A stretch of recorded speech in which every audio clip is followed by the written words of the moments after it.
I'm Derek Thompson. I'm the business editor at The Atlantic. When The Atlantic asked me to interview John Skipper, I said, not only am I happy to, I actually just talked to him for 45 minutes on the phone a week ago because I'm in the process of writing a column right now about ESPN. So that's full disclosure. And what I've learned writing this column is that no matter how big you think ESPN is bigger. Name any brand out there, CBS, The Wall Street Journal, Condé Nast. ESPN isn't just bigger than all of those companies combined.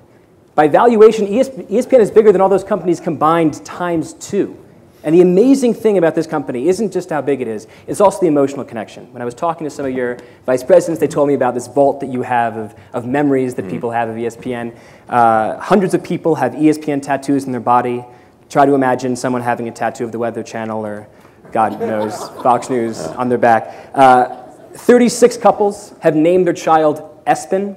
And my favorite anecdote is that they got a call a couple years ago. Not really a great idea. Not a great idea. No, not advised, right, by the president. Yeah. A couple years ago, they got a call from someone who wanted to put ESPN on her father's gravestone because she said all he did was watch ESPN. So they called their chief counsel, and he says, well, I'm fine with this so long as they write a fan of ESPN, because with a tombstone that says ESPN on it, we don't want any confusion about cause of death. These are some silly data points, but they accumulate to a bigger picture, which is that this is a brand that's become so famous, it's become synonymous with its subject.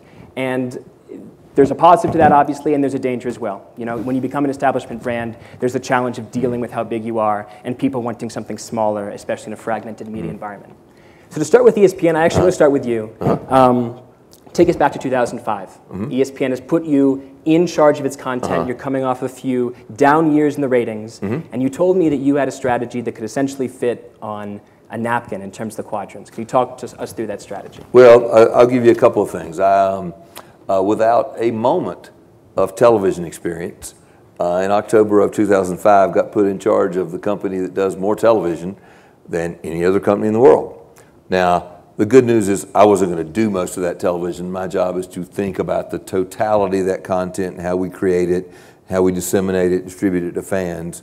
My point of view in October 2005 was that live sports were going to become the most valuable content in media, and that what we ought to do at ESPN is to aggregate a portfolio of live rights, because that's what fans really care about. What you really want to care about with your sports company is watching. Right now we have Wimbledon on, and we have Wimbledon from the first serve to the last point, where we can allow fans to watch all of it. And we're getting into an environment, and it's one of ESPN's great accomplishments. I was not there for it. I got there in 1997. But if you think about what ESPN did to the culture and society, they made sports ubiquitous. We got a kind of variety of age groups in this room, but I see some of my contemporaries, and we remember when there was one college football game on Saturday and one Major League Baseball game. That seems an unimaginable world today for a sports fan who has the opportunity to watch everything pretty much, and that is only going to continue. I mean, we believe we have a channel called ESPN3, which is a broadband channel, not a linear 24/7 television channel, where we can do multiple games, and we have done dozens of games at one time. We did 82 games in one day on that channel, so that you can go in and pick. So pretty soon, if you're a University of Florida fan, I'm thinking about my new acquaintance, Jake, who I just met here. So who's your college team, Jake? Michigan. Michigan. I got it. You're living in Tampa, Florida, and you're a Knicks fan and a University of Michigan fan. By the way, it is kind of what happens in today's sports world, right? It's a little displaced. It's not quite local teams. But every University of Michigan varsity event is going to be on television pretty soon. Well, forget television. It's going to be available on your screen. And that screen's going to be hooked up, of course, through an internet connection so that you can watch whatever you want to watch, and you'll be able to watch the Michigan volleyball game. Is your sister playing a sport there? No. Okay. Well, I think people here would be surprised to learn that ESPN makes most of its money through a channel of revenue that a lot of people who don't know TV economics don't even know exists, which is that when you pay... We'd rather keep it that way here if we go in a different direction. I'm sorry, I'm actually going to spill the secret right now, so keep it off the record if you wish. Every month you pay about $80 for cable TV, right? What you might not know is that about 30 of those dollars goes straight to the networks. And 5 of those dollars every month goes to ESPN. Simple math. $5 a month times 12 months a year is $60.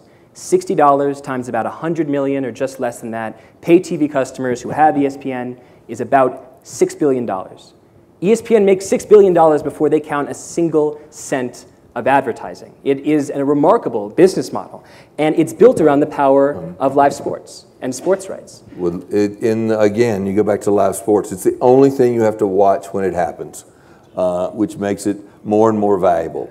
You've just spilled our entire business plan, but of course, you're the business editor of The Atlantic, so it wouldn't surprise me that you were savvy in those ways. I would, of course, suggest we bring by far the most value to that system. 35% of the people who have a pay television subscription suggest that they would not have one if they didn't have ESPN on it. Right, so, and that's precisely it. I mean, sports programming now accounts for half of the total cost of programming, and these live sports rights, because you're bidding for it, and TNT is bidding for it, and Fox is bidding for it, these costs are going up. And, and people know, people see every month their cable bundle costs are going up, and live sports are a big part of the reason. So, defend this. If you say defend the inflation of people's cable bundle because of people like ESPN buying up sports rights and creating this competitive atmosphere. Look, ultimately, we don't set the retail price. We buy rights from leagues. They're very expensive. We're getting. I won't confirm that number, but I won't dispute him up here. But we start with paying $1.9 billion to the NFL every year. We're paying $700 million to Major League Baseball every year. These are very expensive rights. So while we're getting the highest subscription price, we have the highest expenses to provide that. And the people who are paying that understand that and know that. They're good partners of ours. It's not really for me to defend. I mean, $5 a month for what we provide. You watch Monday night football, Sunday night baseball, all of the new college football playoff system on ESPN. We do 1,500 college basketball games a year, 500 college football games a year. We have twice as much regular season baseball as any other national entity. You can watch all of Wimbledon, all of the U.S. Open tennis starting in 2015, all of the British Open, Little League World Series. I mean, it kind of goes on and on and on, to your point, and we believe that's good value, and that's what people want to watch. It is the favorite channel among all men. It's a favorite channel among adults, 18 to 49. It is acknowledged by all the distributors and all the fans as the thing singly most important to them to get on their television set. Again, all this happened well before I got there. So I want to be clear that I am the great beneficiary of inheriting this. Actually, Tom was very generous, including generous with how long I've been the president. I've been the president for about 18 months. So I inherit this, and my job is to sort of sustain it and grow it and figure out what to do next. I'm sorry. Oh, no, that's fine. Well, it's your interview. One thing that's so amazing to me about ESPN is that even though you make 80% of your money through television, through advertising, and through these subscription fees, the way that I interact with it by far the most is through my phone. And I mean, on my keyboard, when I'm going into a new Wi-Fi zone, and I'm trying to test out what the Wi-Fi is, the muscle memory in my fingers goes ESPN. I can feel it right now. It's middle left finger, ring finger, pinky. Like, it's the first site that I check. How have you been so successful, in particular, at building out the video presence of ESPN, at taking what you do so well on television and making it so immediately transferable to the web? Let me tell you how we think of this philosophically. We want to provide sports content to sports fans wherever they want to get it. So we don't think of making the money or that our core business is television. What we think is we have this vast panoply of content that we present to fans. Whether you get it on ESPN.com, you read the magazine, we have 400 affiliate radio stations around the country. We have Grantland, which is an affiliate site of ours. We do have 7 linear television networks. We put a lot of video across a lot of places on the web. We have significant mobile content. So we want you to think that you're getting from this company this great content and not really think about it coming from one place or the other, or it being content on the radio or on television, but coming to you from ESPN. We have only one brand name. We have lots of competitors who have similar dispensations of content. You know, Time Warner had a magazine called Sports Illustrated. They owned AOL Sports. I've forgotten about it. They owned TNT and TBS. They had sports on television under multiple brands names, created by different divisions, presented to the public with different graphics and different feel and tone and attitude. We only have one at ESPN. You heard Tom reference, we only have one content group. We have a group that creates content, and we distribute that content across multiple platforms so that you may see the same video on ESPN.com that you can get an alert on your phone that appears in the Sports Center highlight that we run, and that may also appear on the YouTube channel, which we have, that you can send through your Twitter account, that you can also post on your Facebook page, so that we want to be wherever sports fans are, we want to be their provider of content. We want them to think of us as a big sports fan.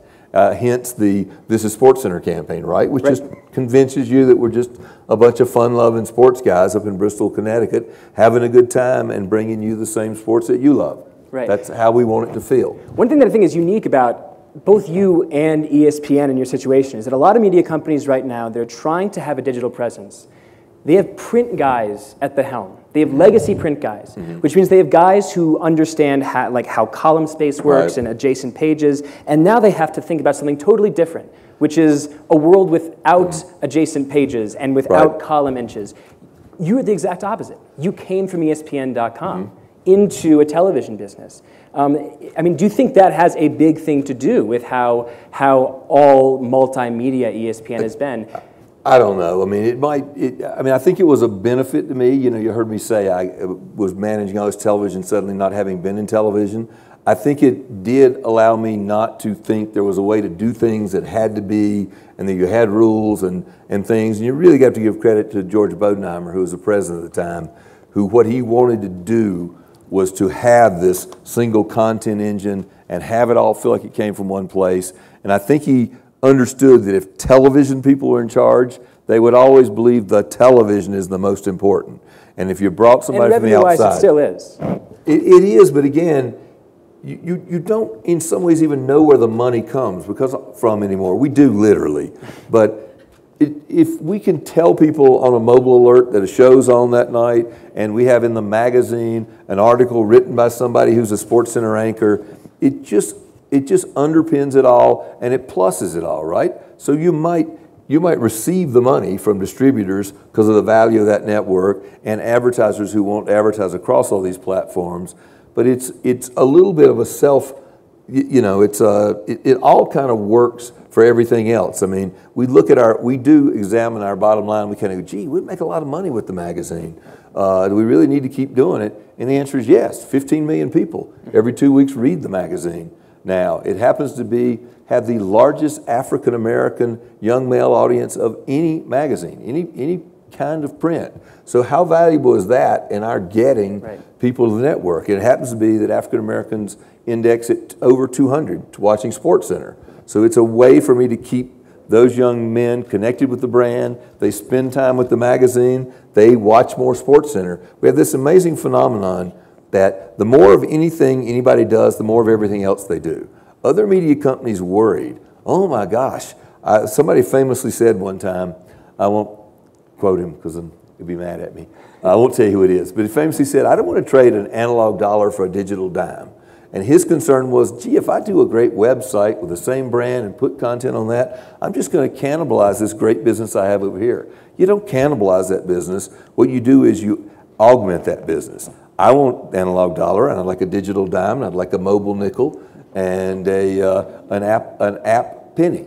And you add it all up, and you got $1.16. Right. These guys now don't have a dollar anymore, right? Because they resisted the idea that you needed to disseminate that content on other platforms, and they were afraid of it, and they're making good money and going home to big houses in Connecticut. Right. In my interview with your director of research, he had this amazing factoid, which really speaks to this idea of an ecosystem of ESPN. So if you're a football fan, you'll know that ESPN doesn't show a single minute of daytime Sunday football, live football. They own Monday Night Football, but they don't show any games on Sunday. Even so, the average number of people who are on an ESPN digital or mobile property and at any given minute on a Sunday is 900,000. 900,000 is a TV rating. That's what Girls gets on HBO. It's what NewsHour gets on PBS, 900,000. And so it's this ability to build and spin off and send back and build. And understand that's an average minute. That's how many people in any given minute are on. It would be a total audience of about 12 million people who come to check scores, come to check their fantasy roster. Well, and now see you're how just they're bragging. doing. Yeah. Pardon? All right, I apologize. One thing that I think is so interesting that I think people in here looking for analogs of ESPN are thinking about is that we're living in an age of personalities to a certain extent. Lawrence O'Donnell, when he was on this stage, right in this seat essentially, said, people don't go to cable news to learn the news. They go to hear op-ed TV. They go to hear what their favorite personalities think. And it's interesting because around the time that you took over as director of ESPN of content, you launched PTI, Pardon the Interruption, with Mike Wilbon and Tony Kornheiser. And I feel like, given the success of that show, there's been a proliferation of personality-driven, cable news-ish. We're going to debate major storylines in sports. I might be right, you might be wrong. There might even be points awarded. Was that a deliberate strategy to cable news? Well, first I should give credit. My predecessor started PTI, okay. So that was another. I'm the beneficiary once again of smart people before me. Look, sports fans want to see the games. The games are preeminent, but when we have all these big game audiences, we want to deliver those audiences to something else. So if a whole bunch of people, we just had a very successful NBA Finals. So if millions of people are watching, you'll notice that there were 28 million people an average quarter hour watching the 7th game of the NBA. We send them to SportsCenter. When this game is over, go to SportsCenter, which is why you see us go off very quickly at the end of the game and go to SportsCenter to sell those shows. Personalities are hard. I mean, we have 1,000 people under contract to write, to appear on the radio, to do SportsCenter, to do PTI, to do College Football Live, NFL Countdown. It's a lot of people. Finding breakthrough personalities is really hard. We do have one real advantage. If you're competing for news, everybody's competing against each other. Live events are unreplicable, right? If we have the Rose Bowl, everybody has to come to ESPN for the Rose Bowl. So it is a different phenomenon. So I would think the news is much more personality-driven or tone-driven or attitude-driven because they got to get a certain audience there because you can't own the inauguration. Right. I always thought if they put me in charge of the news, I'd go try to buy the exclusive rights to the election. So the only place you can get the election is ABC News. You got to tune in. Somebody's got to be willing to take a check. Are you advising the head of ABC News that very same? They claim it's not possible. They claim it's not possible. There's some civic problem probably buying exclusive rights. One of the personalities that has been so successful for you is Bill Simmons. He's probably my favorite sports writer. He's also a bit of an iconoclast, but also a beautiful long-form thinker and deeply serious fan of sports. How do you take someone like that who potentially has the ability to, maybe bristle some higher ups, the suits, if you will. But also give them a by the way, you got to remember there are no higher ups. Than Bill Simmons? No, than me. This is you. So maybe bristles I'm you. the suits at Bristol, and I'm not that hard. How do you give someone like that, though, a talent like that? How do you give them the space to do whatever they want while still saying, look, if you have a problem with ESPN, please don't criticize us directly in your tweets. How do you manage that sort of? Well, you kind of got to. I mean, Bill's a passionate. I know we got some Bill Simmons fan here. I know Jake was. Some of you read Bill Simmons? A little bit. Any other Bill Simmons fans here? I mean, the guy's fabulous. What the guy did, he's a very good writer. He experiments with forms. You remember when he does the movie quotes and explains the whole year in movie quotes? He's a much more clever writer than you think he is because he plays the every fan role. I'm the every fan. You'd want to go to see a game next to me, and it'd be really fun. We'd have a beer. If you went to have you would because he's a good fan. On the other hand, Bill would know everything. He is exhaustive and exhausting. And he's a very good writer. He's very smart. And look, in any place where you're dealing with talent, it's not a direct correlation. I think that's silly when people say the most talented people are the most difficult. They're not. But there is sometimes a correlation between people who have unique skills and sensibilities and really care about stuff tend to cause the most trouble. And we think Bill's worth the trouble. By the way, he just wrote a 13,000-word story on the Tim Duncan era. Oh, really? Which he wrote sort of in his hotel room after being on television doing... 4 weeks. I was just going to say, I haven't read anything he's written Johnny. in a while. 4 weeks. By the way, this is John Walsh, who is among the great geniuses behind ESPN that I rely on. By the way, John is the guy who brought Bill Simmons to ESPN. I know that Vince Doria told you to pay attention to him, and he brought him to us for page 2 on ESPN.com what Tom was talking about out in Seattle. You know you're a great writer when people remember how long it's been between the times you've written. I mean, speaking of him bristling a parent company, I'm trying to make this transition. So it'll be a little ham-fisted. You have a parent company, Walt Disney Company. You're worth $40 billion. They're worth $110 billion. Well, we're not worth anything. Would you be, except so we're part of the valuation of the Walt Disney Company. Wouldn't you be more valuable? Not actually separately broken out. Why not? Why not break out? Because part of the media networks, and that's how we run the business. And I am actually the co-head of the media network, so that is the division that is reported. I think it probably is a little bit of a legacy. We've actually got a guy here who might be able to answer that, and Mr. Eisner, who is the guy who bought ESPN for the Walt Disney Company in 1995, it wasn't worth breaking out at the time. I think you understood that it would be, but it was not worth breaking out at the time, and that's still a legacy, and there's really no benefit to us to provide that level of detail. Right. Well, so sort of speaking of the future, you know, techies are really fond of the cord-cutting narrative. And very briefly, for those of you who don't know it, it's this idea that, you know, we've had cable TV for decades, it's worked, it's wonderful, but now you have Netflix, and you can get Hulu over the internet, and you have all these TV options. Why not just proverbially cut the cord and just get all of your television? Most of it's going to be delayed, not a lot of linear programming, from your internet. It'd be cheaper.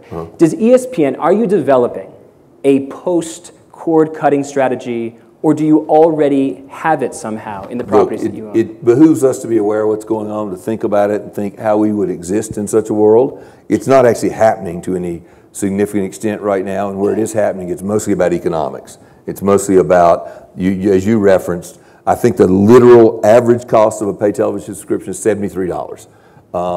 And for a certain quintile of the American population, which makes under $20,000 a household income, that's a lot of money. We're cognizant of that. Again, we don't set the retail price, but we're cognizant of that. There's no good to breaking that up for anybody, except the people at the very top of the food chain, which would ultimately include us. Right. Right now, you get a bundle of 250, 300 channels. The average hour consumed on that bundle is 23 cents. That's what it costs for the average hour for an American family to watch an hour of cable television. And that's assuming they watch about, what, 4 hours of TV a day? These like the Nielsen numbers? I believe they watch a lot more than that. Okay. I mean, I think as a family, and again, it matters based on quartiles. I don't know that answer, though, Derek. I don't know the numbers. If you try to begin to break this up, I have guys ask me at digital conferences, why can't I just buy the Masters if I want to watch the Masters? Why can't I just buy Monday Night Football? And the answer is right now, you watch Monday Night Football, it costs you about 60 cents. If we break all this up, it'll cost you $3, or it'll cost you $5 to watch the Masters. It'll cost you $19.95 to watch all of Wimbledon. Because we benefit from the economics that Derek laid out before, and it will not be the same. By the way, the people who will suffer the most will be about 150 of those 200 channels who will not be able to exist. As soon as you ask people to tick a box and say, do you want to get the BET network, they'll get about 2.2 million people ticket, and they will not be able to afford to produce that content. It's a pretty good system. It's worked very well to provide people a lot of entertainment, and it can coexist with Netflix and Hulu and over the top. You have more ways to get video than you've ever had to get video now. There's a proliferation of content that everybody can get. You can get it on multiple devices. We are certainly not going to be the people breaking up the model. Right, right. I want to turn it a little bit to sort of media in general. And do you watch cable news? Do I watch cable news? Not very much. You don't watch cable news? We produce 5 or 6 hours of television an hour. So if I watch anything other than ESPN, I'm only getting further behind. So no, I'm a dinosaur in this context. I read the New York Times every morning. on paper. That's kind of how I get my news. My kids call me and tell me what's on their Twitter feed if something really important happens, like happened in the Boston Marathon. And then I might cut on and watch CNN, which would kind of suit my taste. Okay. Well, so, I mean, I heard you talking, I think, on this stage or one of the other stages about the problem with broadcast programming and some of the challenges that they have in order of producing great scripted drama when you have wonderful shows on cable that don't have to compete by the same sort of middle-of-the-road rules. You know, as a part of this ecosystem of ABC Family, do you do thinking and strategic advising for some parts of the company that are struggling to produce the same kind of must-watch television that you sort of get inherently when you buy the sports rights to the NBA, the NFL, the MLB? There are a lot of people who understand that business significantly better than I do. I'm sometimes at the table for a discussion, but I'm not a significant contributor to that. It is a very challenged environment, clearly, the network primetime environment, where, you know, which at one point was what the American entertainment diet was, right? Again, among folks here of a certain generation, that's what we did. We sort of picked out between the 3 or 4 major networks what you were going to watch at night, and you sat down and watched it. That's gone, and there's so much proliferation. I just had a panel before where I learned something, which there are 43 networks buying scripted drama right now. 43 networks. So that is a big universe to play in, and many of those networks have a lot of freedom. They're not on public spectrum, so they can use obscenity and they can show nudity and they can do very adult themes, and those things resonate. They also have an interesting thing, which is nobody really knows how many people watch them. I mean, all they care about is how many people renew their subscription to HBO or Showtime. AMC is riding on the same. The same they make all their money from affiliate system, fees, right? affiliate fees. And Netflix, you know, is benefiting from the same thing. They declared that Game of Thrones was an unprecedented success. I have yet to understand or see how many people watched. For the networks, they have this unbelievable level of scrutiny, and they have this thing called a Nielsen box where everybody knows how many people watch. So it's kind of a different animal, and they've got challenges. Yeah, the challenge of diversification and fragmentation that is challenging, I guess, scripted drama and a lot of other media, it exists in sports as well. I'm wondering if ESPN is aware of, pays attention to, learns from newer entries like Bleacher Report or SB Nation or BuzzFeed Sports, who knows? Are you reading, watching, and learning as opposed to Sports Illustrated where you've simply discarded the I love Sports Illustrated when I was a kid. It was a great magazine. Yeah, we pay attention to everything. It's not really, we have to be careful what we adapt. I mean, some of these people with their brands can get away with regular people blogging and suggesting their opinions. We have a very valuable brand and people trust what we do. And we have SportsCenter, we have Outside the Lines, we have E60, we have the magazine. We've got an awful lot of journalism.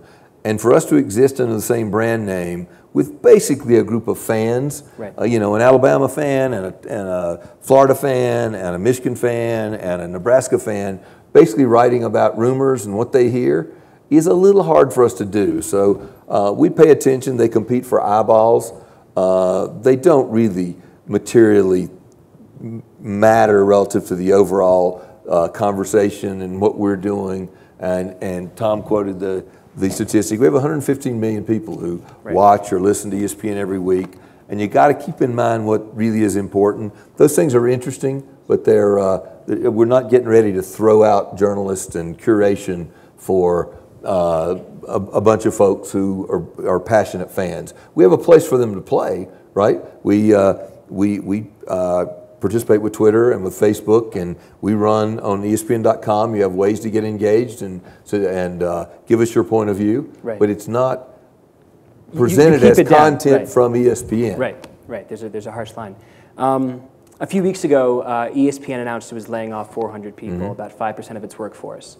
I think for a lot of people in my part of the world, it wasn't just surprising because we had a general sense of how successful ESPN was. It was surprising because we had a very concrete sense of how successful you were. You're enormously, the most powerful media brand in the world, laying off 5% of its workforce. Are you why? And two, are you downsizing or are you laying off these divisions and then hiring in separate divisions so that the total result will be net? We are not ultimately downsizing. And listen, there's nothing trivial and nothing easy about eliminating people's jobs. And that's actually even a wrong way to say it. You're actually telling people that they're no longer employed at ESPN. There's no fun to that. What we did was embark on a look at our entire company. We had not done this for a long time, how the business has changed, and where we had legacy departments, where we had things we were doing that we no longer needed to do, that technology had made obsolete. We had a Denver office. I'm sorry because we're here in Colorado to point this out, but we had a Denver office which was a legacy of the days when there were hundreds of cable operators and we had offices around the country. There's really only 10 deals you do anymore with distributors, so we didn't need that office, so we shut that office. We have not seen much take up in 3D for sports events and people watching 3D, so we quit doing 3D. So the people who are doing 3D no longer have jobs. Those are hard things to do. But we're getting ready to hire 100 people to do the SEC network. We're adding people because we have a new 190,000 square foot digital center we're opening up, and we're moving Sports Center into that. We are hiring people in mobile and new platforms. We're hiring new software developers. So while a hard thing to do, what we did was take a look at our organization, figure out where we were doing things we didn't need to do. We sold some television networks in Asia. We exited some television networks in Europe. Right. We are interested in having it's one of the hardest things in a job like this is you're obligated to think about your resources, people, money, technology, time, and how are you going to deploy those to make the most difference? I can take 100 people and put them on the SEC network, and we can generate significant revenue, reach more fans than I can with, unfortunately, 100 of the 400 people we laid off who were in jobs. It wasn't personal. They were in jobs that weren't making a difference. Right. I have one last question. It's the most serious question. Tim Tebow has played a starring role in your coverage, both on television and digital. Voluminous, I would describe as the coverage. It looked for a while like he'd be out of the NFL forever. Every team had essentially passed on him. And then it happens that the New England Patriots, the team perhaps closest to Bristol, decides to sign Tim Tebow. So my question for you, and you are on the record, is how much did you pay Bill Belichick to hire Tim Tebow? Zero. We did not pay Bill Belichick. Of course, it may turn out to be a prescient move, right? He needs a tight end. He does, exactly. I'm sorry to say. He's lost 3 receivers now. He let Welker go. Gronk is broken. The Belichick, who of course is a interesting guy, but of course is one of the smartest guys in football, will figure out a smart way to use Tim Tebow. Tim Tebow, and again, we're here near Denver. Tim Tebow, and by the way, I think Josh McDaniel was the coach then. Does anybody? Yeah. Josh McDaniel was the coach. They used Tebow pretty successfully. I mean, they won some games. They actually got into the first round of the playoffs. I'm a New York Jets fan, so this is all very painful. Very painful. We pick up Tim Tebow. He's nothing but a distraction. He makes Mark Sanchez nervous. Mark Sanchez gets worse. They never put him in because I forget. I don't know who. I'm sure there's a disagreement here between the coach and the general manager is part of the problem. But they got Josh McDaniel now at the Patriots. I suspect, as a Jets fan, I'm going to have to put up with watching Tim Tebow make a difference for the New England Patriots, would be my guess. You're not sure? I think you are the only New York Jets fan who thinks Tim Tebow is going to make a difference. Yeah, but Jets soulmate right there. I don't think we're going to have a good year, man. Oh my God. Yeah. His comment, by the way, is nobody says, "Oh my God, it's going to be awful." Well, speaking of audience engagement, actually, those are the end of my questions. So, who is the mic? Let's go right there first. Right in the middle there. We have about 12 minutes. Okay. Hi, thanks for being here. I'm an ESPN super user. I'm an insider. I love your content. It's a great program, a great network. Everything's great about it. I'm also a Big East basketball fan. So the dissolution of the league or the changing of the league obviously was a little disappointing to me. So I wonder how ESPN thinks about how the fact that you provide so much content drives amateur athletics to change, to become something else. Well, first let me respond to the fact that all of your compliments, you're a super user by saying how handsome you are and what a good-looking guy you are and how smart you must be. Look, it's interesting. I mean, there's little doubt that the infusion of all this money into college athletics is in some places corrupting. I mean, I think we're careful about what we do. You heard Tom reference the magazine. Please get a magazine on the way out. It's a fairly serious look at kids and how they participate in sports and what matters and how it could be better. We have news journalism organization that covers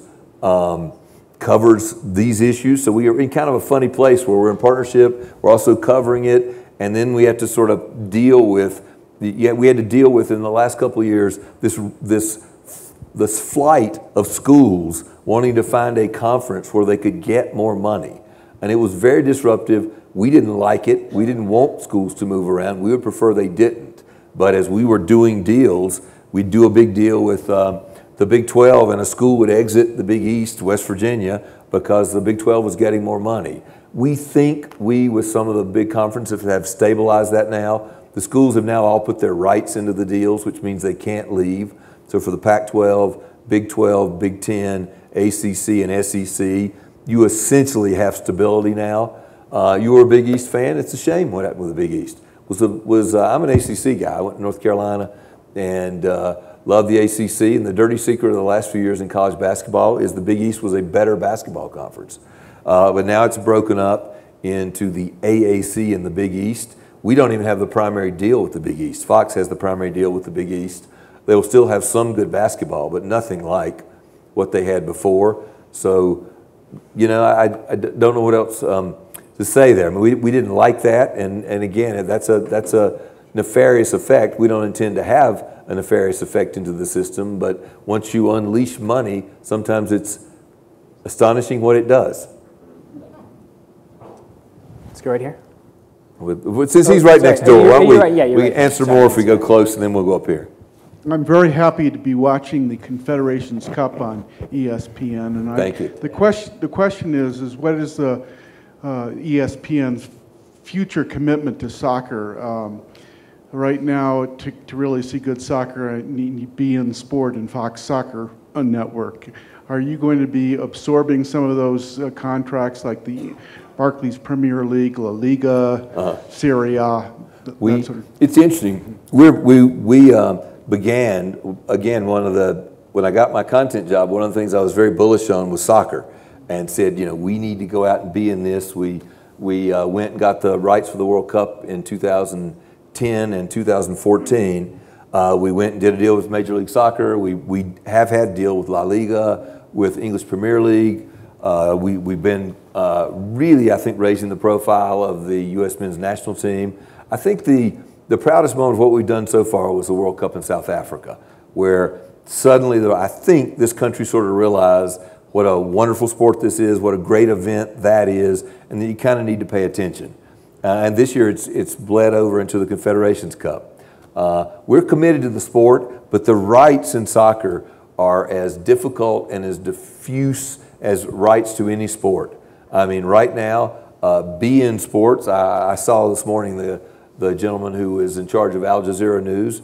BN Sports is Al Jazeera Sports Network. They bought La Liga. NBC Sports bought English Premier League, so that's going to move over to there. We have the World Cup in Brazil next year. The good news is these deals are all short. The European leagues all do 3 years. And we're kind of now going to turn our attention in this period to Latin soccer. So we've recently signed the Mexican national team. Like everybody, we're paying attention to the changing demographics of the country. When you talk about U.S. Hispanics, 70% of U.S. Hispanics are Mexican Americans. And if you ask them what their most important sports loyalty is, it's to the Mexican national team. So we bought the Mexican national team to begin to try to make some inroads in that audience. So you'll still see a lot of soccer, but it is going to be all over the dial, the soccer in the next few years. I know this young man had a question. We live here in Aspen, and a lot of our friends are huge hockey fans, obviously. And often they argue that NBC Sports is, well, they prefer it over ESPN because it covers more sports that cater to their interests. So how do you prioritize which sports you want to pursue? Is it based on which ones bring in the most revenue? Well, ultimately, clearly, you have a hierarchy of what you think is most important, and that kind of is NFL, college football, NBA, Major League Baseball, college basketball. Then you kind of get hockey, golf majors, tennis majors, soccer. X Games matters to us, but we sort of own that event. So hockey is a very important sport. We'd like to have hockey. In this case, we simply, NBC bought the rights from the National Hockey League. They bought an exclusive deal to do all of hockey. So we tried very hard. In fact, they were paying $60 million. They're currently paying $185 million a year for hockey, and that's because they were bidding against us. So it benefited NHL. We still do the highlights. I mean, you'll see they just had a great Stanley Cup final with Chicago and Boston. It was all Depending over. on what city you're from, right? Yeah. For Boston, it wasn't very. Yeah. Good. Well, but no, it was a great final. You were there, and they had great games. But you just went. So we care about hockey, but we don't have the rights, and that is I was sort of, and you got onto me for bragging a little bit, so because I was all excited about what we have and the value of live sports. The of course other side of that is when we don't have it, we don't have it. One interesting factoid. So Harris Poll does a survey every year where they ask people, "What's your favorite sport?" And for the last 10 years, there have been 20 sports that got at least 1 percentile. So there's a long tail of sports, but ESPN is certainly strongest in the head. You do have a unique sports culture in this country. This is the only country where you have anything like that many sports. You go anywhere else in the world, they care about one sport. Overwhelmingly, it's soccer. Unless you're in India, they care about cricket. And they sort of care about a couple of other things, but not much. I mean, it's soccer everywhere else in the world. Yes. I think the mic's over there. There, and then we'll come up here. Following the mic, sorry, we'll get to you. Hi, I do remember, just really quickly, the first website I ever visited was when I was a freshman at Virginia Tech, and ESPN was the first thing that would always come up. So Thank you very much. You're also a good-looking young man. Thank you, sir.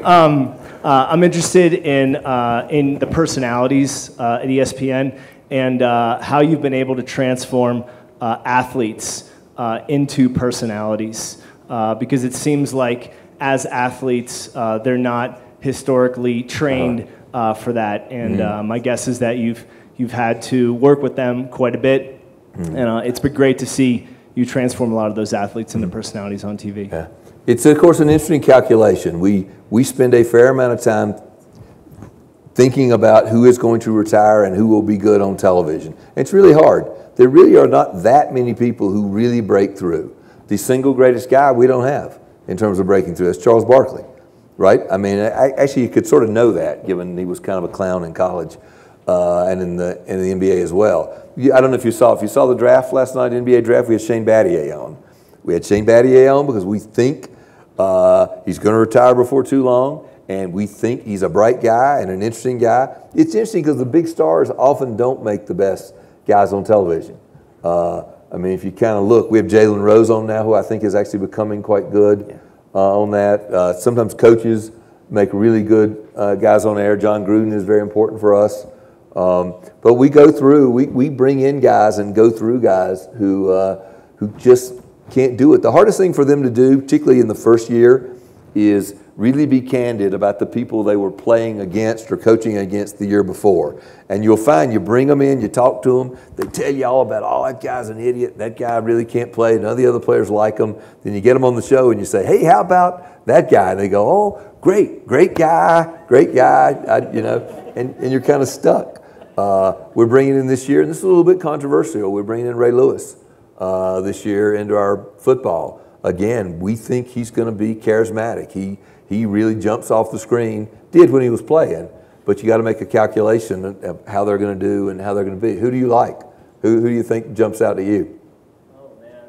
I would love to see you guys try and get Brett Favre because he's been so in the background and just hanging out in the farm. I don't know if he would be good. I got to tell you, I went down to the farm and spent a little time with Brett. There is a video record of this, isn't there? I got to be a little careful. But I can see a show just live from the farm. He just gives you the Midwestern sensibility. And it wasn't clear. Well, let me put it this way. Brett didn't have a whole lot of interest, frankly. Brett's interest is being on the farm and doing that. At some point, you actually really got to want to do it, right? I mean, it's hard work. And you got to come to Bristol, Connecticut, which is not that easy. So I know we have a question here. We have 2 minutes left. Last question. I'll try to answer them quickly. I'm a long-suffering Jet fan as well, so wow. I still miss Who Shea. knew? So ESPN was a startup. I'm a startup CEO, run startups. You mentioned the X Games. You guys are creating leagues. You're creating opportunity because the rights are basically all being taken up or the prices are driven out. Do you see room to create more leagues, more new ways to bring sport together that way? I think it's really hard. I mean, the X Games is really the most successful, built, created out of whole cloth, put on television thing we have. We have tried to find leagues. Poker really was an ESPN invention, and it was all about that camera that allowed you to see the whole card, and suddenly it was sort of interesting.